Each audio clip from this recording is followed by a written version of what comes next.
Hello students, welcome back to the channel. तो इस video में हम बात करेंगे heat transfer through radiation. Previous videos में हमने बात करी है कि heat transfer through conduction and convection किस तरह से होता है। तो आज का टॉपिक है थ्रू रेडिएशन।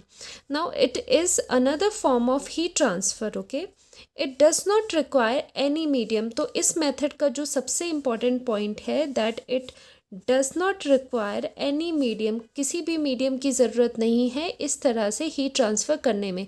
अगर आपको याद होगा प्रीवियस वीडियोस में हमने बात करी है in case of conduction and convection medium is required. Medium होना चाहिए तभी कंडक्शन या फिर कन्वेक्शन पॉसिबल है, लेकिन इसमें कोई भी मीडियम की रिक्वायरमेंट ज़रूरी नहीं है।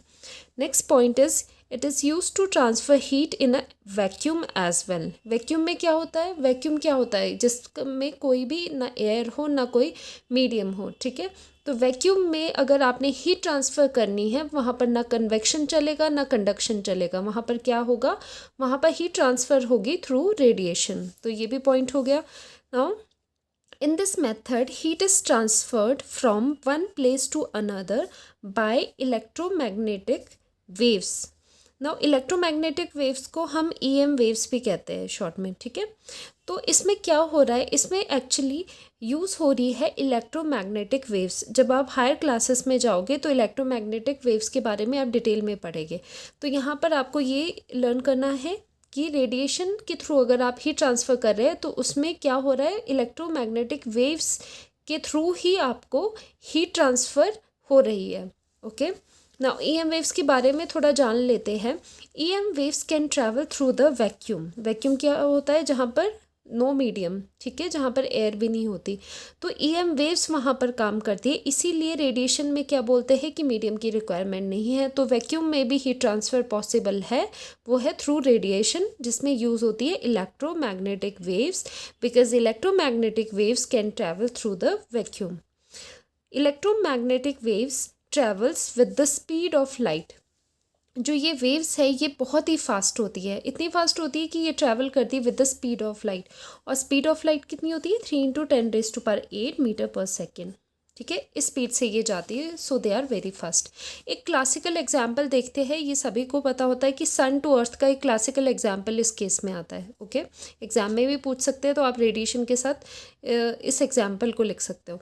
ना हमें पता है, वी ऑल नो कि सन टू अर्थ हमें क्या होती है? वार्म फील होता है, ठीक है, सनलाइट से। तो ये जो हीट ट्रांसफ़र हुआ सन टू अर्थ, इसके पीछे क्या रीज़न है?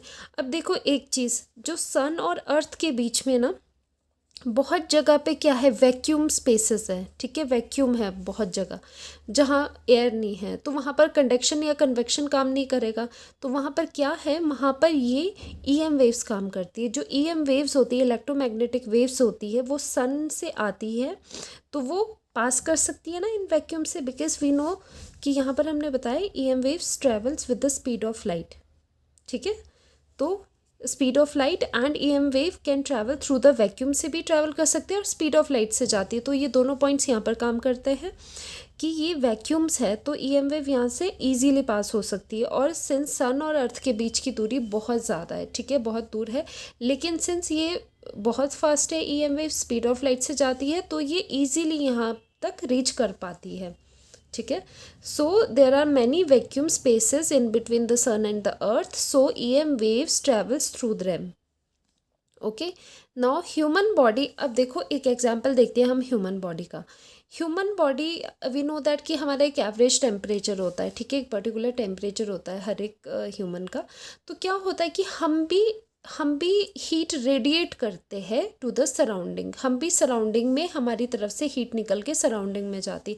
एक चीज़ आपको ध्यान देनी है, जो भी एक हीटेड चीज़ है जिसका एक पर्टिकुलर टेम्परेचर है, ठीक है, गर्म चीज़ है कोई भी, तो वो क्या करती है? वो हीट रेडिएट करती है अपने सराउंडिंग में। ये आपको पता होना चाहिए। ठीक है, हीट सराउंडिंग में जाती है तभी तो वो चीज़ कूल डाउन होती है।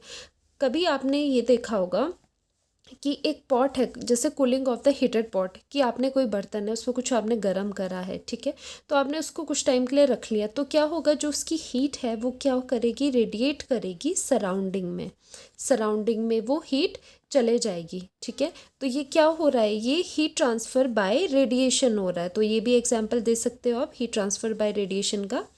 ओके। नाउ ये देखो, एक रूम में हम सपोज एक रूम में 2 लोग हैं, ठीक है, और वहीं पर उसी रूम में सेम डायमेंशन के रूम में बहुत सारे लोग हैं, ठीक है, बहुत सारे लोग हैं।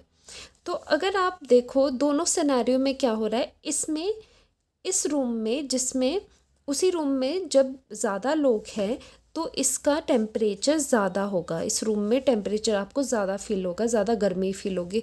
वेयर एज यहाँ पर 2 लोग हैं, यहाँ पर इतना टेम्परेचर आपको नहीं फील होगा। तो ये रीज़न यहाँ पर ये पॉइंट प्रूव हो जाता है कि जो ह्यूमन बॉडी है वो भी रेडिएट करती है thermal heat to the surrounding, ठीक है, बाय रेडिएशन, ठीक है। तो यहाँ पर ये रेडिएट कर रहे हैं और ये ज़्यादा टेम्परेचर बढ़ जाएगा। तो ये भी एग्जाम्पल है इसका। नाउ नेक्स्ट इज, जैसे आपने विंटर्स में देखा होगा, ठीक है, विंटर में आप क्या करते हो, सभी एक फायर की आग सेकते हैं सभी, ठीक है। तो आप यहाँ पर बैठे हो, ठीक है, आप यहाँ पर बैठे हो, तो यहाँ पर फायर है, तो क्या होगा कि आप इसको टच नहीं कर रहे हो फायर को, आप इससे दूर बैठे हो, लेकिन फिर भी आपको क्या होता है, उसका वार्मथ फील हो रहा है, ठीक है, आपको गर्म फील हो रहा है, आपको कंफर्टेबल फील हो रहा है। अब ये कैसे हो पाया, क्योंकि यहाँ पर क्या है कि हीट आपकी तरफ आ रही है बाय द रेडिएशन, ठीक है। तो ये भी एग्जाम्पल होता है heat transfer bye radiation. Heat transfer यहाँ से आप तक हो रही है इवन विदाउट टचिंग, आप टच भी नहीं कर रहे हो।